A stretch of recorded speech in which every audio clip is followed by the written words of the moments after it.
The bystander effect. If you witness an emergency happening right before your eyes, you would certainly take some sort of action to help the person in trouble, right? While we might all like to believe that this is true, psychologists suggest that whether or not you intervene might depend upon the number of other witnesses present. The term bystander effect refers to the phenomenon in which the greater the number of people present, the less likely people are to help a person in distress. When an emergency situation occurs, observers are more likely to take action if there are few or no other witnesses. Being part of a large crowd makes it so no single person has to take responsibility for an action or inaction. There are two major factors that contribute to the bystander effect. First, the presence of other people creates a diffusion of responsibility. Because there are no other observers, individuals do not feel as much pressure to take action, since the responsibility to take action is thought to be shared among all of those present. The second is need to behave in correct and socially acceptable ways. When other observers fail to react, individuals often take this as a signal that a response is not needed or not appropriate. Other researchers have found that onlookers are less likely to intervene if the situation is ambiguous. In the case of Kitty Genovese, many of the 38 witnesses reported that they believed that they were witnessing a lover's quarrel and did not realize that the young woman was actually being murdered. Characteristics of the situation can play a role. During a crisis, things are often chaotic and the situation is not always crystal clear. Onlookers might wonder exactly what is happening. During such chaotic moments, people often look to others in the group to determine what is appropriate and what is not. When people look at the crowd and see that no one else is reacting, it sends a signal that perhaps no action is needed. Now, can you prevent the bystander effect? So, what can you do to avoid falling into this trap of inaction? Some psychologists suggest that simply being aware of this tendency is perhaps the greatest way to break the cycle. When faced with a situation that requires action, understanding how the bystander effect might be holding you back and consciously taking steps to overcome it can help.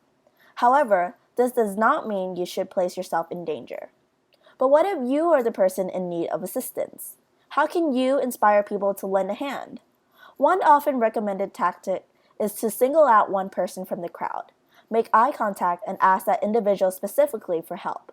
By personalizing and individualizing your request, it becomes much harder for people to turn you down. There are two examples of bystander effect that happens in real life. The first case is about a man named Ilan Halimi, a French Jew who was kidnapped in Paris by Moroccan barbarians on January 21st, 2006. He was tortured for 24 days and finally found dead on February 13. During this time, his kidnapper beat him all over his body, completely wrapped his head in duct tape, stabbed him, burned his body and face, and broke his fingers in order to extract a ransom of 450,000 euros from his family. During these 3 weeks, neighbors in the apartment block where his kidnappers had taken him heard the commotions and came to watch, but no one ever called the police. 19 people have been convicted and given long prison sentences. Even one of their torturers' fathers knew what was happening and did nothing to stop them. These incidents can be demonstrated as a good example of bystander effect, in which people do not offer any means of help if they know other people are present. In this case, the neighbors around the place where Ilan was captured knew what happened and even came to the house, but do not offer any help because they think there are other people around. Kevin Carter was a South African photojournalist who took the most infamous photograph of human suffering in sub-Saharan Africa. The photo shows a female Sudanese toddler alone and emaciated attempting to crawl to a station for food. A vulture is standing on the ground behind her, waiting for her to die so it can eat her. Carter claimed that he waited 20 minutes for a vulture to spread its wings, which he thought would make a better picture.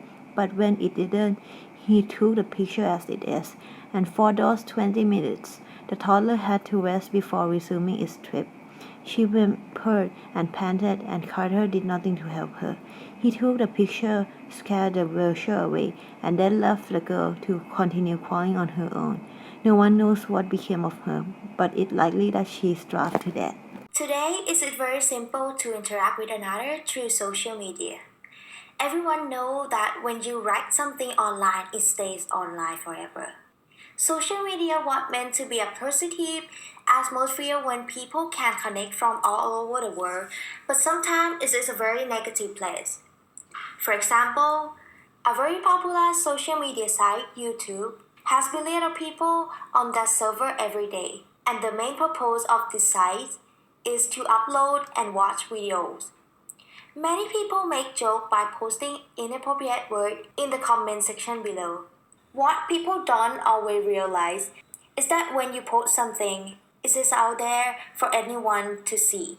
The bystander effect comes into play when all of these awful things are being posted and people see without reporting it. Both online and in person, the bystander effect is a serious issue, and as long as people become more aware, it can be prevented. With more and more people becoming involved in social media every day, it is definitely evolving into the modern state of the bystander effect.